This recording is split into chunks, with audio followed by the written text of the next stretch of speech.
Hi guys, so ayan, ito na yung ating kamote na pinatubo dito sa grapo na may tubig. Kasi yan, dami ng ugat, so ililipat na natin siya sa paso kasi wala ako ditong available na lupang malawak na pwedeng pagtaniman. So sa paso muna natin siya ililipat. Ito ay kulay ube. So meron din ako ditong sili, kaya lang daming puti sa dahon na hindi ko matanggal. So yan. Dito sa paso. Ayan. Dalawang ano lang.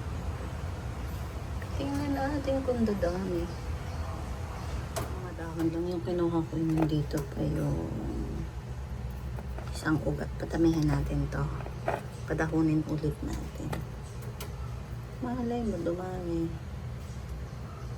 Kailangan kong maraming pasupa. Kulang ako ng taniman. Gawin na lang natin dyan. So, yan. Tapos, ito yung aking sili. Yan. Yung mga ganito. Hindi ko alam ang pantanggal dyan. Sa mga puti-puti. Sa mga oregano.